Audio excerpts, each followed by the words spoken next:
Well, good evening and welcome to the program. It's called the Buddy Martin Show because I am Buddy Martin with you again tonight. Glad to be back with you while we await some exciting news out of Oklahoma about the Florida Gators softball team. We have much to talk about tonight. Not the least of which is the subject, which is raised by the University of Florida president today, Ben Sasse, about are they killing Rudy?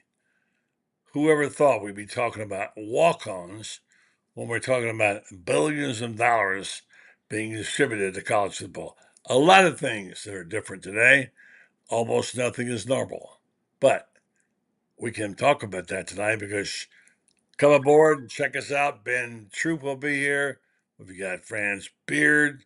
We've also got Loren Meadows, all awaiting the softball outcome and talking about the latest, which is, by the way, Chris Del Conte educating us on the Red River shootout and how it's bigger than anything the SEC has had, including Florida, Georgia. I don't know about that, Ben True. We'll find out about it next. Stay tuned. The Buddy Martin Show is on the air. Tell your friends and neighbors we're here. It's time again for Buddy Martin. Call him up and tell him what you're thinking. But be kind because he's doing the best he can. Better, stronger, faster. Mama says that alligators are ornery because they got all them teeth but no toothbrush. Hey, what if the voice calls while you're gone? Take a message. Bye! You ready, champ? I'm ready for this my whole life. I'm incapable of small talk. But that's why you love me, right? Kind of intimidating to be in the presence of so many great athletes.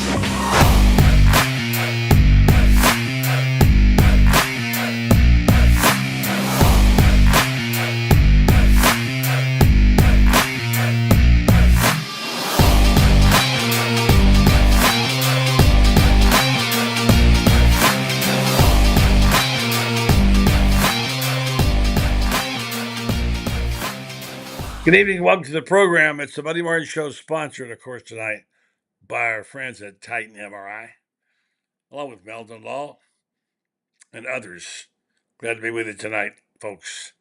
It's an interesting time of year, interesting time in college athletics.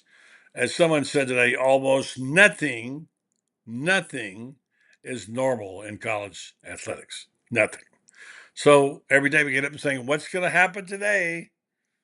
Who knows? Now, let me just say part of that could be positive and it could be exciting. And before it's over, we may have us a pretty good league in this SEC. But man, the way it's going, sometimes you wonder. And I have a couple of points to discuss with you about that. As Ben Sasse, the University of Florida president, suggested, are they trying to kill off Rudy? Rudy, the famous walk-on in Hollywood.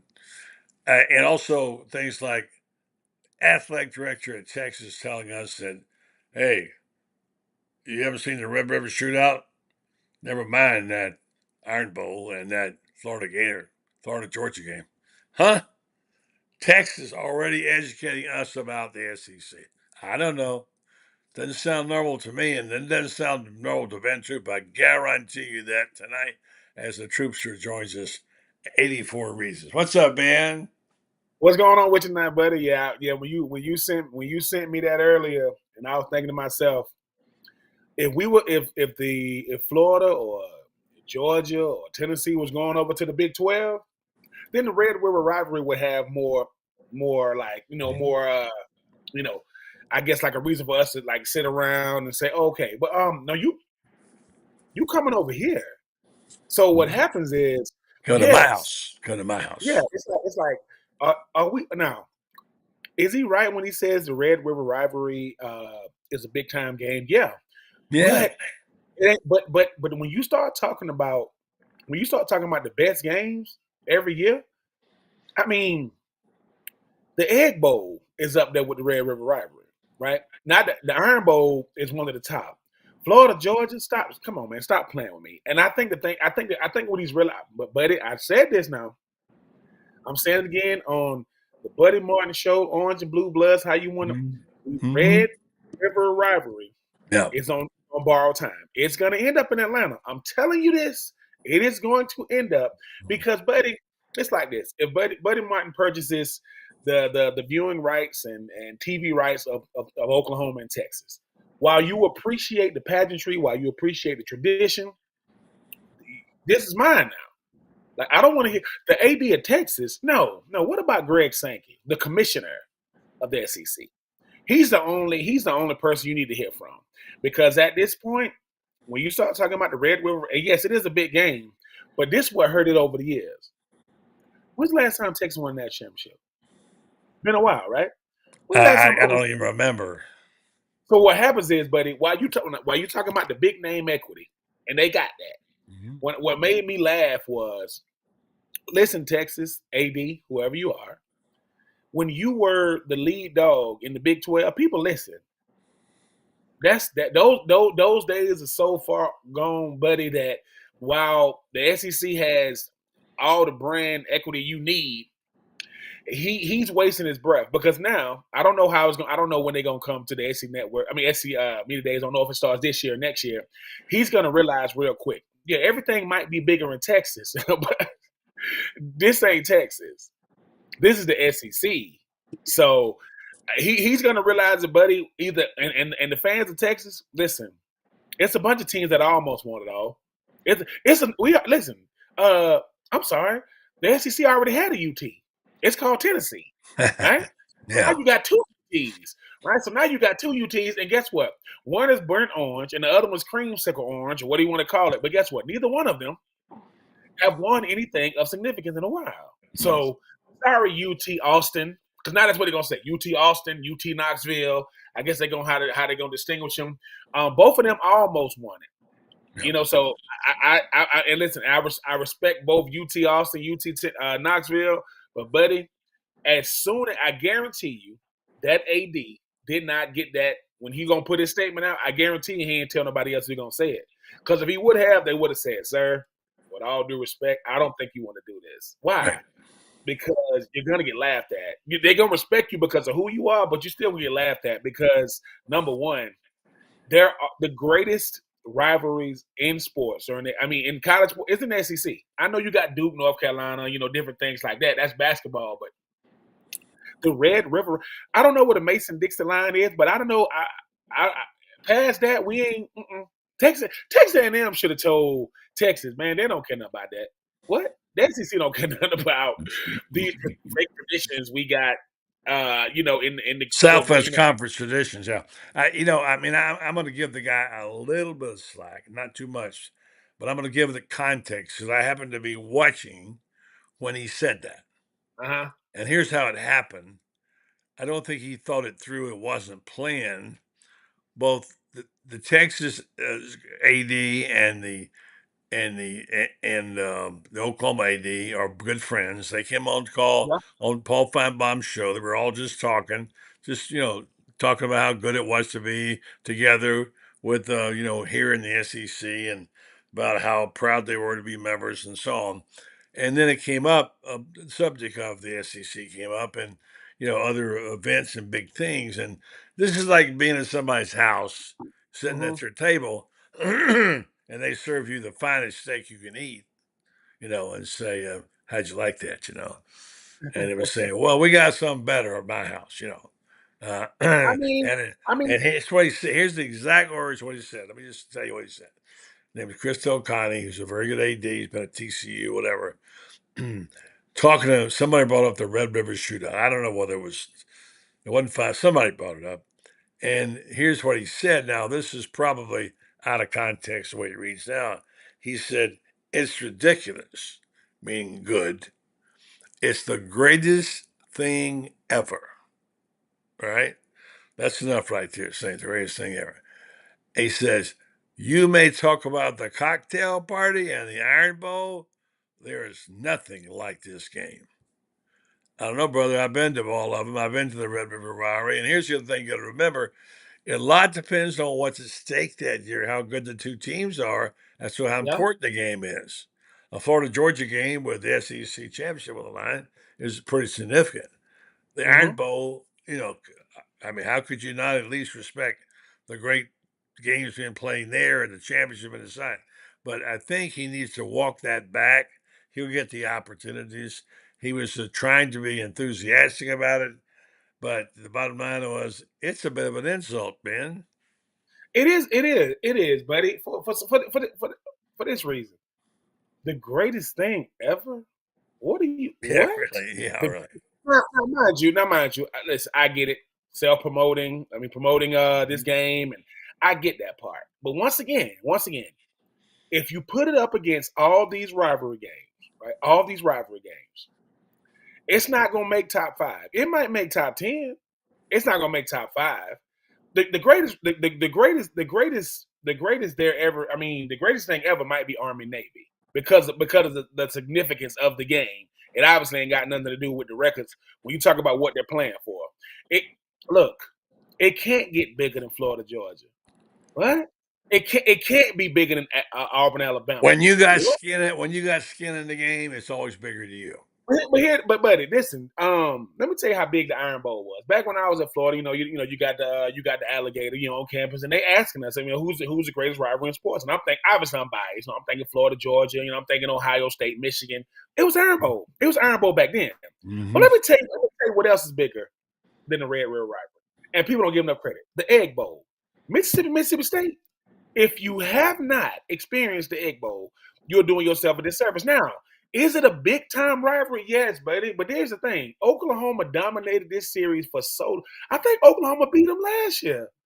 I think Texas only lost last year was Oklahoma. Even with Oklahoma having a down year, I think because one side of it dominated so much, I'm like, sir, with all due respect, Oklahoma and Texas are going to have more rivalries in the SEC. They're going to forget about each other. That's what he should have said. Hey, while in my opinion, the Red River rivalry was the greatest thing ever. Not SEC fans, not Big 12 fans either. Big 12 fans won't even acknowledge, man. So for me, I just think that, buddy, he's got to promote. He's got to promote Texas. He got to promote Oklahoma, the last two. But guess what? If the Big 12 was that important, you wouldn't be leaving. If your allegiance and your contribution to that conference was that big, you wouldn't be leaving. Yeah. So if you come, it's like this. I know that to Shaq and Ernie and Kenny and Chuck inside the NBA, their last season is next year coming up because the parent company said, hey, we just purchased the rights, and while we appreciate y'all, it's going to be some new faces. Or what they're really saying is you're not going to like how we're going to ask you to do it, so you're going to walk away anyway. I think the thing is now, buddy, I don't know where Big 12 media days were. Don't care. I really don't. Because now they're going to tell Texas, listen, Oklahoma, listen, AD, don't do that. Right now, I know you got sick of the SEC. You were so sick of it that you joined it. That's how. Think about it. Yeah. You literally can't beat them. You literally can't beat them. So you might as well move over. But hey, like I said, that's one of many ridiculous things. I know that we'll probably get to it, but I do appreciate Coach Billy Napier, coming out telling the media, look, I feel comfortable with my words. Yeah. I feel let's get to that. Let's jump on ahead on a couple of these things here. We're going to get to during the day, the stuff going on. First of all, the big news on DJ Lagway. He made a commercial. Beautiful. Gatorade. The irony was that I thought about, Steve Spurrier was the guinea pig. He took that stuff when they started out, and I'm sure the young DJ doesn't know that yet. But they got Jason Tatum, Josh Allen, Sid McLaughlin, Caitlin Clark, and Michael Jordan. That's pretty good company to be in your first commercial, I would say. So that'd be good if it worked out that way. Secondly, I wanted to say that we got some news out of Sandestin that they started talking about the future of the Florida-Georgia game and when it's going to be played and etc. Set to be played Jacksonville 2024-22, but now construction taking over $1.4 billion Everbank Stadium. They got set to begin in 2026-27. That means it has to move. Well, the question is now, where does it move? A lot of discussion. Scott Strickland talked about that, talked about where they might go. I expect after a Jacksonville City Council meeting next month, and the city and the NFL are going to get together on what they're going to do there at Everbank. They'll know a better time. It looks like it's going to go home and home then, Ben. And you know what? It may never come back. That's the scary part. That's it's one of those things too, buddy. That's the one thing that we knew was Florida Georgia gonna always be in Jacksonville. That's what you wanted, but you knew at a certain point, buddy, it was gonna take something out of the control of both Florida and Georgia to cause There ain't them to nothing do. always anymore in college football. Of course, Nothing. No, it doesn't exist. It's nothing. Of It's course. nothing. But well, first, as even comment on your first question, congratulations, DJ Lagway. Because sometimes, right, buddy, DJ Lagway, I mean, I saw the tweet. He said finally graduated from high school. He was Gatorade National Player of the Year.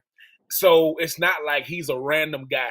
If you go to the University of Florida and you are the starting quarterback, you're going to be the starting quarterback, or you just happen to be Gatorade National Player of the Year, you having a national commercial with Jordan, with Jason Tatum and Kalen Clark. I mean, and the whole thing about it is, people were saying, "Oh man, I mean that's pretty dope. They did that." No, that should be standard. Like, wait a minute. I mean, you at the University of Florida. I mean, it's all in the name, right? I used to get on other people. I said, "Oh, y'all like Gators because y'all drink our drink. You drink it, so don't act." And they'll say, "Well, I drink Powerade." No, you drink Gatorade. That's what you're drinking. It's Wait a okay. minute, is there a Bulldog gate? I didn't see that. I don't think there's a Bulldog. So I said, listen, when it comes to the University of Florida, the contribution it made to not just college football, but just sports, period. The first Gatorade you ever had, you had the big old can, and you got to mix it. I think it was either lime or orange, and you'll put it in that water, stir it up. That's what we drunk when I was a Pop Warner football. But shout out to DJ Lagway. Shout out to DJ Lagway's father as well. I mean, great support of his son, and I'm just looking forward to watching him, buddy, in the future. He seems to be a incredible young man, actively recruiting Vernell Brown's son, actively recruiting Vernell Brown's son right now. But even with but with all that being said, buddy, when you think about everything going on in college football, Florida Georgia is special. Yes, I'm biased. Yes, I'm very biased. Yeah, but it's still special because I think the thing is, Florida Georgia, there are people that say that Lower call it the cocktail party. Well, it is. I get to call it what I want.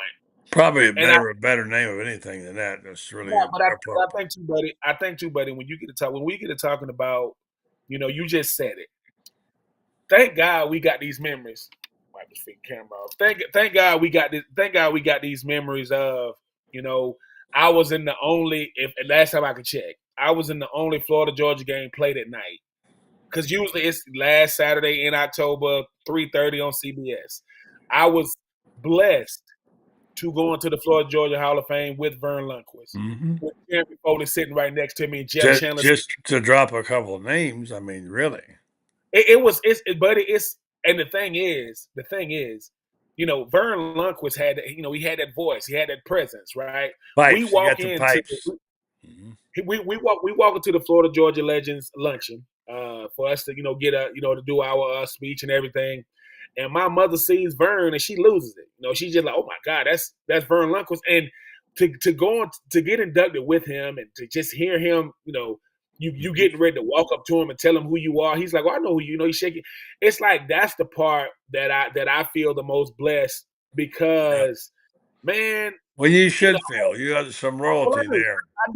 I don't take it for granted because the whole thing about it is that's how precious a game is when it has its own Hall of Fame. Yeah, exactly. That's how great.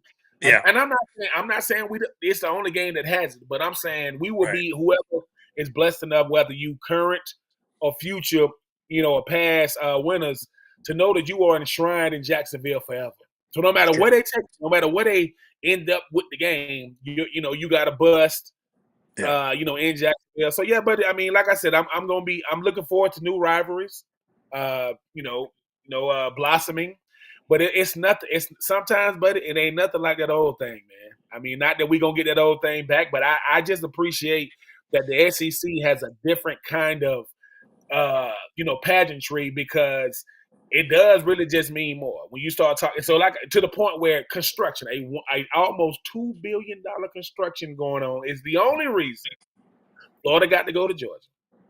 And Georgia got to go to Florida. I guarantee you, every neighboring police officer in Gainesville or Athens, they're going to be on high alert. When Florida goes there or Georgia comes, and like I said, a lot going on there. It's gonna be crazy. It's gonna be crazy to see it. But I hope one thing is apparent. That DJ Lagway is the starting quarterback and Billy Napier is the head coach. And let's do it. Yeah, not yet, but he will be. Let me just say this before we go. We're going to go to break and come back, but talk about our sponsors. I want you to weigh in on this, and when Franzz gets here, it's really kind of an interesting topic. That they're talking about the billions of dollars in this college football game. They're talking about budgets that just blow your mind. The extravagant money being spent for everything. And they had one of the most difficult meetings apparently in Destin, or most controversial, about walk-ons. Walk-ons. Now, I haven't figured that one out yet, but the story came out today. I know that a couple of people had it, and I want to give credit where credit is due, but Ben Sasse, the president, said, killing Rudy solves nothing. Don't rob athletes of joy and don't rob fans of drama. Now, I'm going to give him some points for at least understanding that part of the game. That is the glue of the game. These things like this are very important. Ask Chris Storing what he thinks about walk-ons. There's many other programs built on walk-ons, including Nebraska's black shirts, if you remember back in the day.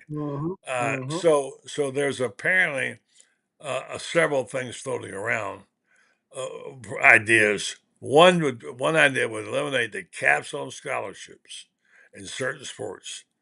Baseball would no longer have to split 11.7 scholarships across 32 players. Every player would get one. I think that's good because they get. But if they're going to start talking about walk-ons and doing away with walk-ons, I'm against that. But capping the scholarships, capping the roster sizes might be a way to do it. There's a lot to be worked out there. So think about that for a minute. I'm going to tell you about our good friends from Meldon Law and how much they mean to us sponsoring this program, along with others as well. Renstar Medical Research and Titan MRI, we appreciate it. The folks over at Meldon get heavily involved in the program at Florida. They're the official injury law firm of the University of Florida. Jeffrey Meldon's plugged into everything that goes on in the athletic department. He's a sponsor, booster. He helps support NIL. And they do give away a lot of tickets over there, a lot of prizes. If you're looking for tickets, I would say this fall, and especially in the spring in basketball, go to Meldon Law's Facebook page. They give away a ton of tickets. Good stuff. Good man, good organization. Meldon Law. They won't back down. They will review your case if you'd like to have a second opinion on a pending lawsuit. Give a call. Meldon Law, located in Ocala, Gainesville, Lake City, and now Williston, a brand new place. All right, so killing Rudy, how important? This caught me by surprise because I haven't really thought that was a big deal. Football is limited to 85 scholarships, and walk-ons swell it up to 110, 120. FSU, of course, is very big in that. And some successful quarterbacks have come out of those players. Anyway, here's a good quote from Sasse. He said, "It's just like a bunch of jackwagon lawyers."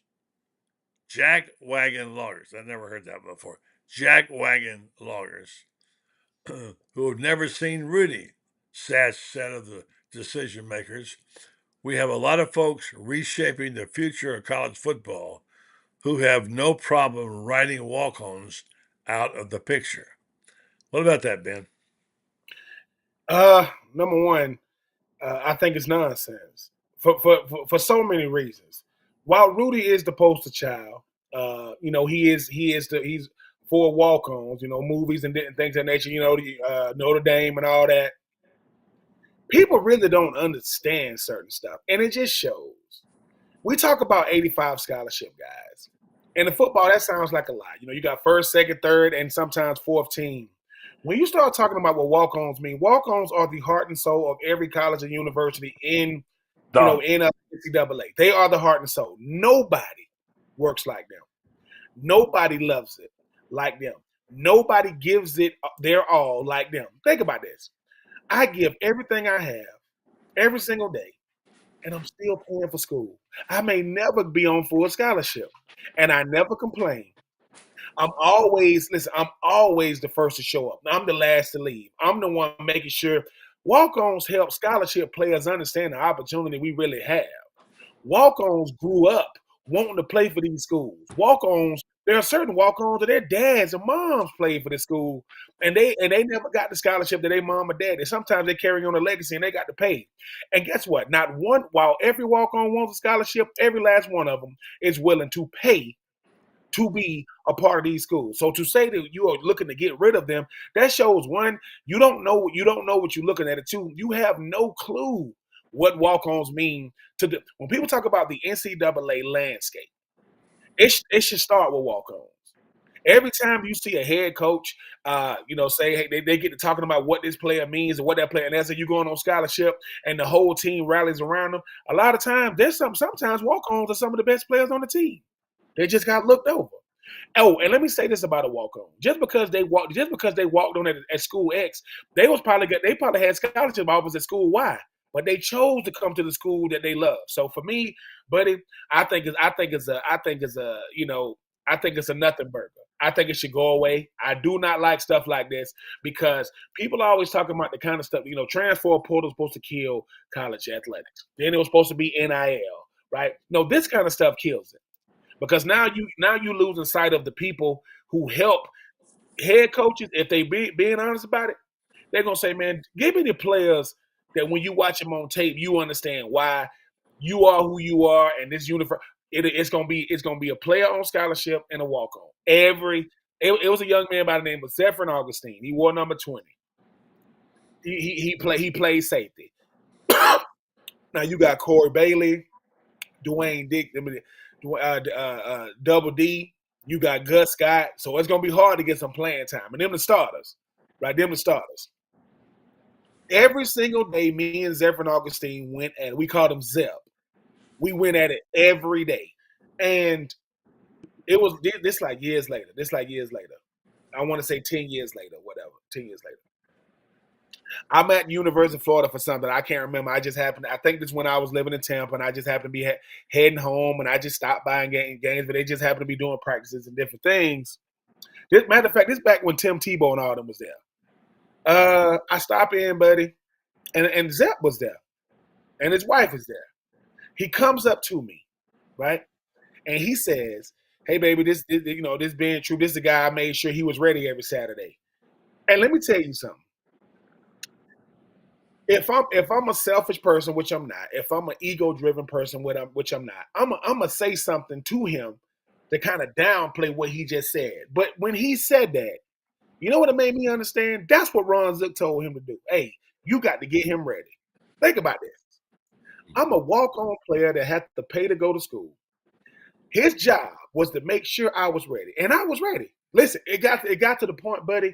Me and Zep used to get into it every day in practice. Listen, I would walk out there and I would say, Coach Ron Zook would yell out, "No brother-in-law today. Ain't no brother-in-law today."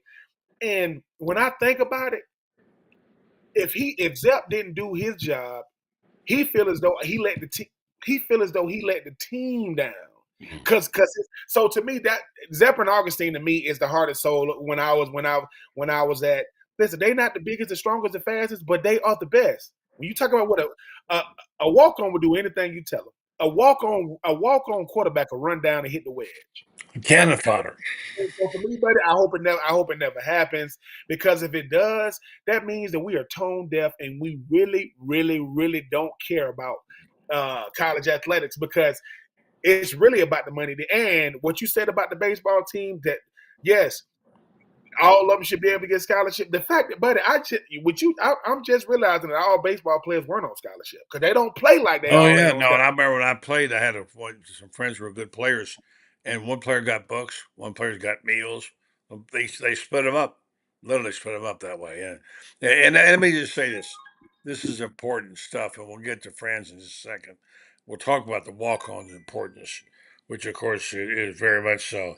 Uh, uh, the there are things that matter, and I see this every now and you often see it reflected by writers, particularly um, who who have a heart for it, and people that care deeply about the game. And there's a really good piece, and I haven't got time to go into it now, that one guy, Matt Baker, who's kind of known as a kind of a hard-edged guy,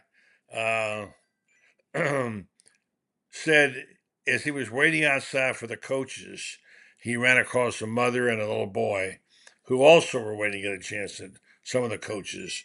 And he realized that he realized he was in the same boat with this guy. They were both doing the same thing. And for some reason or the other, he got kind of sympathetic toward the cause of this young man. And he said he'd much rather talk about that. He'd much rather talk about the son trying to get to know the players and the mother than he would about all the things that are going on right now. And he says this: there's a disconnect between the people who run this sport and the casual fan. He said there are a lot of existential, enormously complex and extraordinarily thorny issues going on in the sport. I'm not disputing that, nor am I Yep. minimizing the potential budget crunch schools are facing and what this all means. There will be hard decisions with real consequences. Yeah. I've been writing about this for some time, and I'll continue to do so. So those are little nuances and things that don't sound like much, but are. And I think what you have to realize is that sometimes the people who are running the sport and working the sport are not in touch with the people who are out there backing the sport and being a part of it. And they got to remember they still matter. Yes. These people Yes. matter, and we're gradually losing touch with those people. So while Franzz does this, I'll tell you about our sponsor, who of course makes it possible to bring this, and that would be TitanMRI.com. I don't have to have any copy about it. I'll tell you about it because it's so unique. It's in the north part of north central Florida, in Gainesville. It's a place where you can go and get an MRI, and you can go if you don't have insurance. They'll take cash or card. It's not an extraordinary amount of money. They will also make you an appointment anytime you need it, nights, weekends, whatever, because sometimes you can't do that. They try to have a good experience for the customer because we all know going to get an MRI is not our favorite thing to do. Claustrophobia being one of those things. Big guys like Franzz have a problem getting in there. And so they have the larger bore hole on their operation. I don't understand it completely, but it makes it easier and roomier for the person because they want every aspect of this to be good for you. So Titan MRI is the place to check out if you need that kind of thing. Who does it? Personalized service, and it's again making it best for you. TitanMRI.com. Even to you, Francis, we're having a conversation about walk-ons.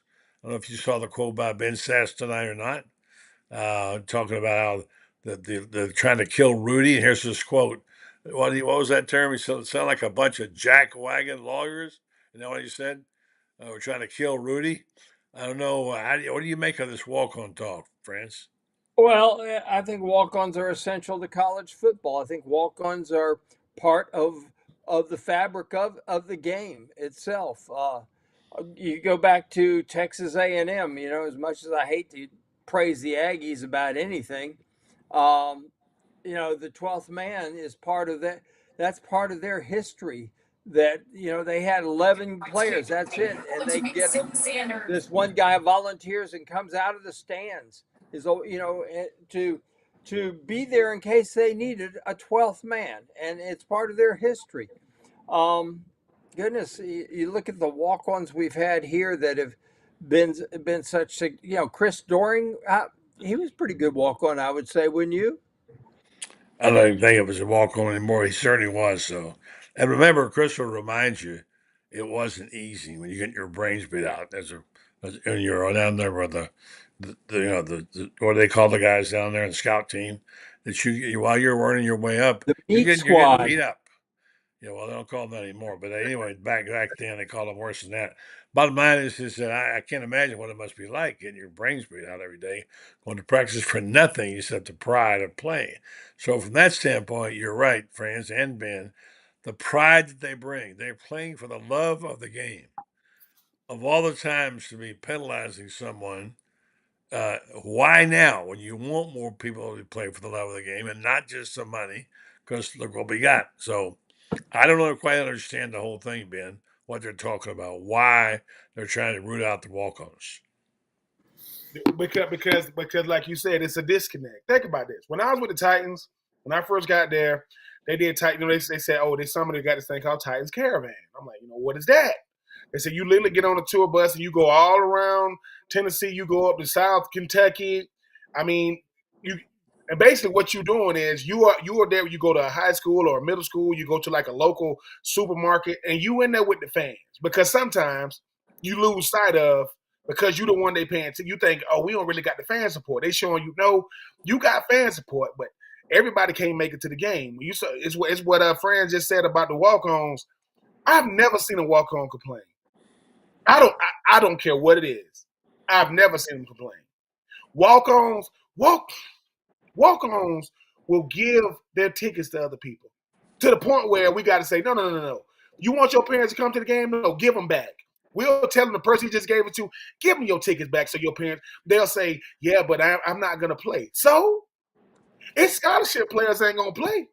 Your parents want to see you on that sideline because I'm telling you, when we get to talking about how college football is supposed to work, when you got scholarship guys that think they're too good to play special teams, you should have an all walk-on team and watch how great special teams be. Just watch, put them guys out there because I'm telling you, this misnomer that because you on scholarship you better than a walk-on, that is a lot. That's one of the worst lies ever told because we are being honest. If they did not tell you who was a walk-on and who was a scholarship guy, you came to practice. Only reason why you know they starters is because they out there getting the reps. Because I'm telling you, Zephyr Augustine, he's the only black man I've ever met named Zephyrin, right? And he got on my nerves. But when I saw Zep, when I finally saw him, and he said to me, he told his wife, I used to have to get Troupe ready every week. That's what Ron Zook told him to do. Think about this. Most players don't either want to roll or don't like the role they given. He told Zep, look, go out there, you and him. It's 20 versus 84. Listen to me, every day. There was never an easy day. So much so that if I tell Zep to slow down, you know what he say? I can't. He'll look at me and say, Troop, I can't. Like he'll say, I cannot slow down. Because if I do, he said they're going to give it to somebody else. This is a guy that only practices now. If I don't do what he tell me to do, he going to give it to somebody. That's how much most guys complain about practice. I'm talking about a scholarship, privilege, complain about practice, don't want to practice, get mad that they roll, don't want to be a team player. Everything that players don't want to be, man, walk-ons, they got that. Yeah. Actually, so I hope that this is just and it doesn't happen because if it does, that's gonna piss me off in a real bad way. People want to talk about the kind of stuff that's gonna ruin college football. Yeah. That would ruin. I'm with you on that. Yeah. All right. So before we go to Loren, he wants to talk about softball, and the other game hasn't started yet, which we knew it wouldn't. Of course, it's late. I want to get your comments, Franz. What happened with Shiloh Sanders? Apparently, has legal woes. He's filing a bankruptcy suit. I didn't know what had happened here, but apparently he filed for Chapter 7 last year, because a Texas court judgment against him for $12 million in damages owed to a former security guard at his Dallas high school after an alleged assault. So now all of a sudden you got players filing for bankruptcy. I'm thinking this might be something that's going to be happening in the future because these guys have all this money, and next thing you know, they're going to be broke and in debt. What do you think, Franzz? I think that's not only possible but probable. I'll tell you what scares me even worse is you get some guy out there that probably runs around a little bit too much, gets himself in some trouble, and this guy named Rocco comes along and says, "Hey, buddy, I'll get you out of it." And then he says, "Well, how I pay back? Don't worry about it. I'll let you know someday." And one day Rocco comes up and says, "Need you to drop a pass. Need you to drop a pass in a critical situation when you need a first down, when you need this, or I need you to shank that punt, or I need you to miss that field goal, or I need you to let that guy score over you." That's what scares me. That's what scares me is that we Somebody owns a piece of you. I get it. and Couldn't it be here's like the thing. Couldn't Here's the it be thing, like buddy. Jose or something? Does it have to be Rocco or Guido? Can it be? But here's the thing, buddy, is that it could happen in any sport. It's entirely possible. This stuff happens in real life. Of course And it does. I know. and we're out of our minds if we don't think what happens in real Yeah. life can happen to college football players. Yeah. And until we do something, this is one of the things I love about Billy Napier and that Gator Made program that Savannah Bailey is in charge of. They teach kids life skills. Urban used to do that too, and I loved that Urban did that. Life skills. How many kids, Ben, did you know how to balance a checkbook when you came to the University of Florida? Absolutely not. When I first got to the University of Florida, I got there in the summer B portion of my freshman year, and I remember going over to the financial aid department, and the lady says, after we pay your tuition, we owe you. You still got. It was like $1,800 and something dollars, and they told me, "Do you want us to just give you a check or direct deposit?" Well, I knew nothing about a direct deposit. I don't know what that is, but I do know what a check is. And to me, something as small as that, I get over to the bank. And the people at the bank said, "Why don't you just direct deposit it?" Because that language was foreign to me. And I think the thing about it is, when somebody tell you, boy, listen, they'll say you are a reflection of your bank account. When it comes to financial literacy, whatever your bank account says, that's how much money you got. People, I make $100K. No, you don't. What do you got after you pay them bills? What do you got after you? And I think what Savannah Bailey and those guys are doing, they making sure that you got something to show for this NIL. If all you got is what's on your neck and what you put sticking the keys in, that ain't enough. That's not because most of these guys ain't going pro. But if you went to the University of Florida and you walking out of this thing with $100K in your bank account and no debt, yeah, I think the University of Florida served you well. Whether you got all SEC or All American, so yeah, and they make the financial literacy classes, friends, Buddy and Loren, mandatory. It is so that's the part that I appreciate when Derek Wingo telling me, yeah, I did an internship at NASA. I said, what did you just say? Yeah, I was at NASA. So when people try to act, yes, I know DJ Lagway got, a national Gatorade commercial where he's the Gatorade National Player of the Year. So it only goes with, it's only right. But to know that if I'm at the University of Florida, I forget balance of checkbooks. I know about IRAs and 401ks. I know about, taxes. I'm walking out. I know things that my parents don't know. So that's what I appreciate. It ain't how much money you make, it's how much money you keep. So all these young men and women that want to make all this money, Shiloh Sanders just filed for bankruptcy, thinking that's going to keep him from having to pay that money. Young man, I know you. I know who your daddy is, and I know you. But guess what? You might want to stay off social media because everything you showing, they're gonna be like, see that right there, see that. So, and I hope he gets that together, but not showing up to court in a lawsuit. Well, that's an easy win for whoever did show up. That's how he lost it. He said that his address had changed and he didn't know. That ain't gonna fly. Because they're gonna say it's your responsibility to make sure that the court know that your address changed and you didn't show up. That's the easiest win that guy ever gonna get. I don't think he's gonna. I hope it ends up well for both parties. But $12 million. I mean, man, the fact that he filed in bankruptcy, They say it's because he owes the money, but it might be for other reasons. But that this entire situation with Shiloh Sanders, which I hope the best. We got to wait and see because I filing for bankruptcy. You're 24 years old and you in college. That's crazy. That's some crazy stuff. And your dad's a multi-gazillionaire who there. I mean, it's mind-boggling. But again, guys, this what we've got is we've got real life situations here, and anybody who doesn't think what happens in real life isn't going to happen to these football players, you're nuts. And they've been living in a cocoon for the most part, with because under this sham of an amateur model. But there's a problem with it. When you go from the amateur model to the professional model, which is what we've basically done, and you don't take the time to educate people ahead of time, you end up with Shiloh Sanders. You end up with people doing stupid stuff. Right. Let me educate you guys to the fact that we are now 8 minutes away or less from Florida's softball team playing. What an exciting night. It's late. At least it's going to get off tonight by 10 o'clock, which I wasn't sure it would. And Loren's waited a long time to talk about this.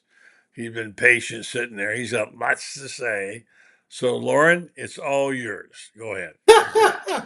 Well, I mean, Franzz and I had some dialogue throughout the day, and I think what I would say is you find yourself at what could be, and Franzz could back me up, what could be the start of one of the greatest eras in Florida softball history. And Yes.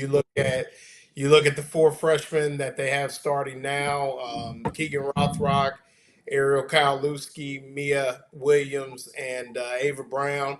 And then next year they bring in another star-studded class with Layla Lamar and Townsend Thompson and Red Oxley, some of the best, Gabby Cormier. Taylor Shoemaker, the Taylor number one Shoemaker. power hitter in the country. Yeah, I mean, I think it's one of those things where tonight, is just what could be the start of, what should be 3 or 4 straight trips to the College World Series and at least a couple titles. I mean, it's at that point, and it just speaks to what Tim Walton, I think, has done to kind of reinvent himself, reinvent the team, the staff changes, adding Chelsea Dobbins and Francesca Neb to the staff. He spoke about that, Franzz, when we were in the press conference a couple weeks ago. Moving from an all-male staff, adding 2 female coaches, and what that's really done for the culture of the team there. So, I just think having Charlotte Eccles Charlotte Eccles as a student assistant, who I think is going to turn into be one fine softball coach one of these days. Absolutely. Terrific gal. Absolutely. So yeah, I mean, you look at all that, and like Franzz said, I mean, we've been going back and forth just all day kind of on what the future is going to hold for this team. But I think they're in a prime position to really make a run at this thing. Texas kind of took care of Stanford, but if they can get past Oklahoma State tonight, it could set up a really big matchup between them and the Horns, kind of a precursor to what we're going to see in the SEC for the next 2 or 3 years going forward. So, that's my say on it. I'll let Franzz kind of finish it up. But I will say before we go with this, I think with Shiloh Sanders, I think, the biggest thing is there's a lot of issues. I'm cringing to understand what the fascination with the Colorado Buffaloes is. And I don't know if it's I feel sorry for the people of Boulder, Colorado, because I just don't know if this model, the way that it's constructed, is a long-term plan for them going into the Big 12 and what it's going to look like for them in the next few years. But, I'll stick to that and we can dive into it. We'll have plenty of time to dive into that in the next couple of weeks.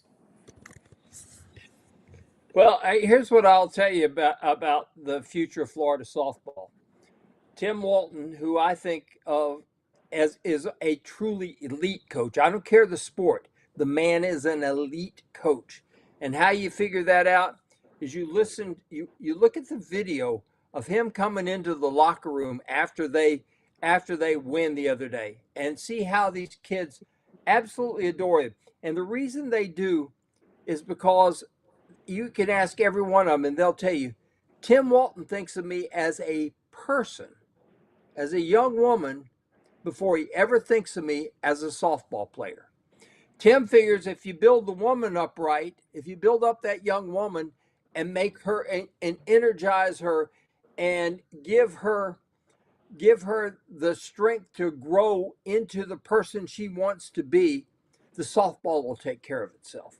And he does a great job of that. I think we've been blessed with some coaches at Florida who over the years have done that. I think Spurrier did that, for sure. I think Billy Donovan was one who would do that. I think Anthony Nesty definitely is one who does that. Mouse Holloway, there may not be a better coach in any sport in the entire country than he is. And you look at this, and we've been blessed to have coaches who think of the person first. And, we're talking about kids. They come to us, our university, and they entertain us. And that's what this is. It's the entertainment business. And it is a business and it's entertainment. But in exchange for that entertainment, we owe them something. We really do. And what we owe them is that they leave here better than they were when they arrived. And that doesn't mean just a better softball player or swimmer or tennis player or baseball player, whatever, but a better person.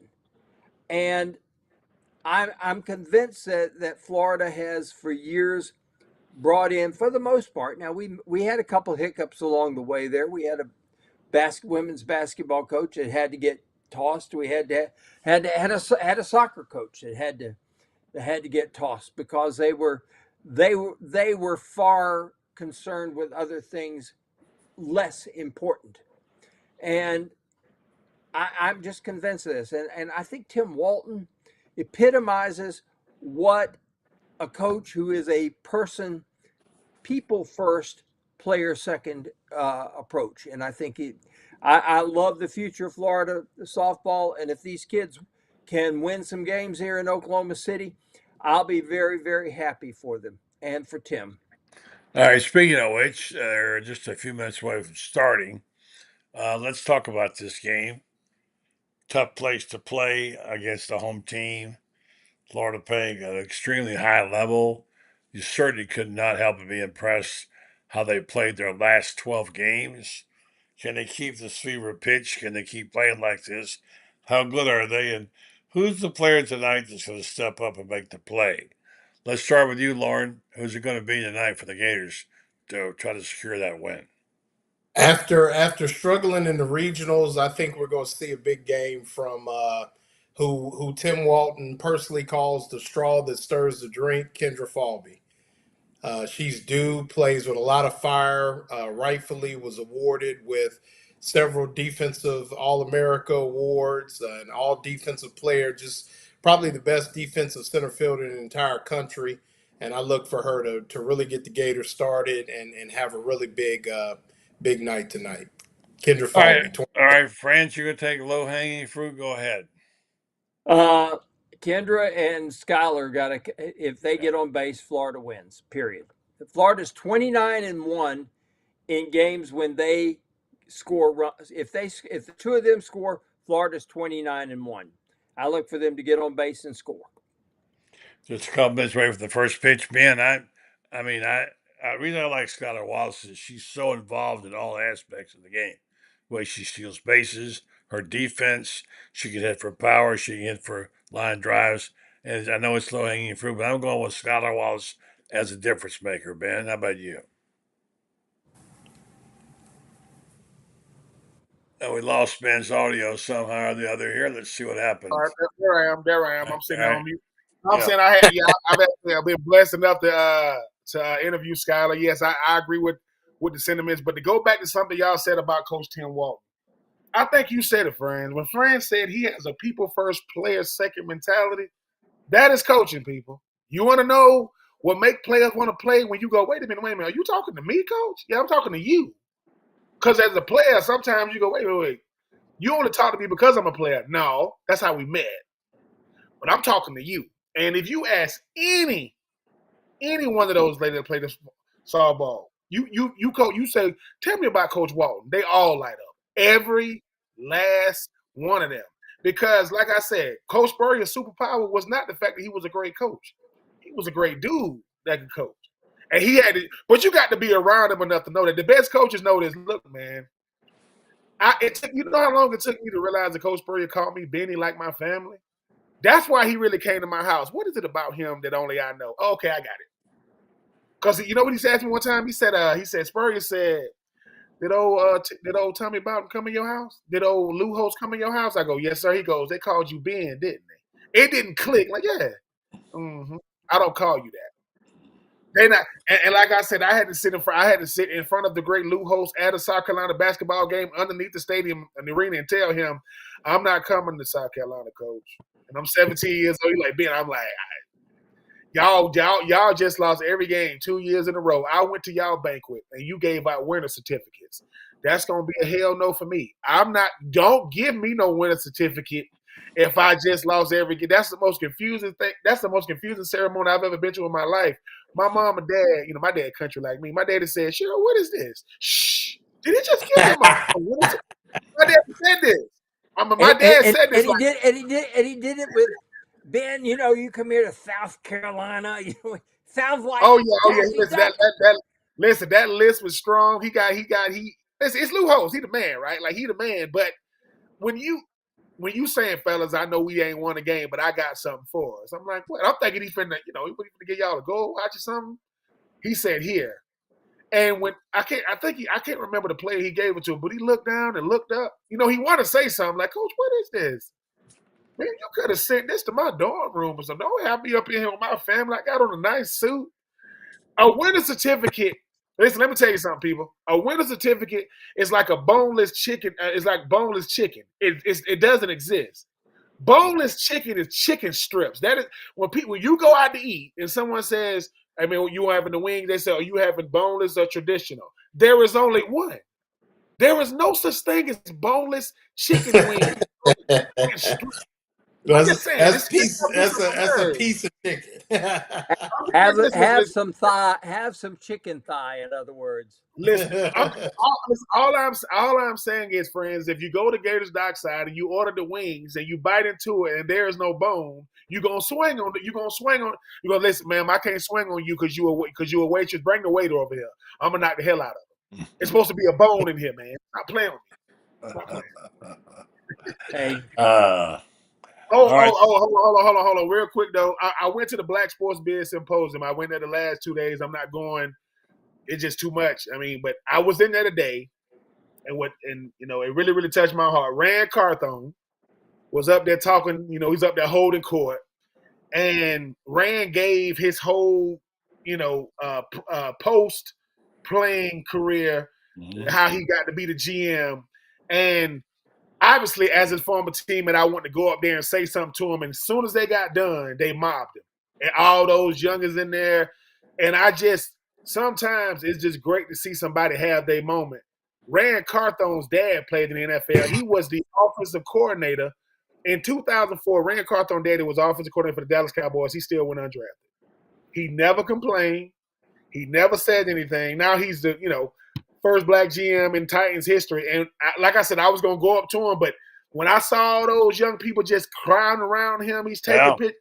I just applauded him. I mean, he still don't know I saw him. I mean, he still don't know I was in the building today, but sometimes to see somebody like him achieve what he has achieved, but remain, and somebody asked a question. They said, my name is so-and-so from Florida State. Fran went boo. Like, come on now. You ain't have to tell me what school you went to, but I know you have to. But it was just great seeing Rand get his flowers, in real time. I thought it was a real unique opportunity to see him holding court because he's one and only, first ever in Titans history. But I just want to make sure when I do see Rand, he gonna think I hadn't seen him in a while. I'm gonna say, no, I saw you, and he think he young, Loren, Franzz, and buddy. He up there with the high water pants on. You know how they got the high water type suit. I mean, listen, but I'm just from what I remember, Rand, when I first got into college. Can't show your ankles, Rand. Stop No, showing no, your ankles. listen, they wasn't ashy. He did have lotion on the ankles, Yeah, but but you still can't show your ankles. it No wasn't showing ashy. your ankles. But in my mind, I'm We like, done with showing your ankles. listen, let me tell you something. Listen, back in the day when your pants were too short, people would tell you to pull your shoes up, or is it supposed to rain outside? It's supposed to be a flood. Now, so when I see Rand, I'm gonna say, Rand, let me tell you something. You make too much money. Get your length. Okay? Yeah. Get the length. And I say, and listen. I said, listen, if you sitting there walking around with shorts, you got on capris or whatever, and I know your feet because you ain't got on no socks. Get your stinking feet behind out of here, GM. I'm just wait till I see Rand. I'm gonna let him know. All right, guys, we gotta go. Gators got one man on. There's 3-2 count, 2-1. 2 out, and then we'll see what happens here. Get the Walk. third out and get out of this thing. See what they can do. Oh, they walk and they have 2 on. So 2 out. All right, guys. Not good. All right, guys. All right. Enjoy. Thank you. Great job. Appreciate it. All See you right. guys. All right. Have a good night. All right. I want to tell you folks before you go to the game, watch the game, I want to tell you about my friends at RentStar who do a phenomenal job and have for a long time because of what they do in our community in Ocala, North Central Florida, looking out for our health. They believe in the concept of clinical trials because, number one, it's a way to find out more about the community and the health status and the things that we're susceptible to. It also improves our health because the data they get from these trials goes sent off to these big companies, and they get this information, better able to give you the kind of medicine that you need to take care of whatever your problem is. So just want you to know they believe in the concept of clinical trials, and they'd like to invite you to go to their website, redstar.net, and look at some of the clinical trials currently going on looking for volunteers. And if you qualify for these, you could get some medications, perhaps other apparatuses that you need absolutely free that are yet on the market, and you'll be able to utilize those to your advantage. Also, you get compensated for time and travel. The folks at RentStar care about you, about your community, about your health. Check them out. RentStar Medical Research, seeking tomorrow's answers for the health questions of today. Nice crowd tonight, folks. Thanks for listening. Thanks for watching. I'll be back on Monday talking about what happens this weekend for the Florida Gator baseball team and the softball team. Have a great night. Catch up to you then.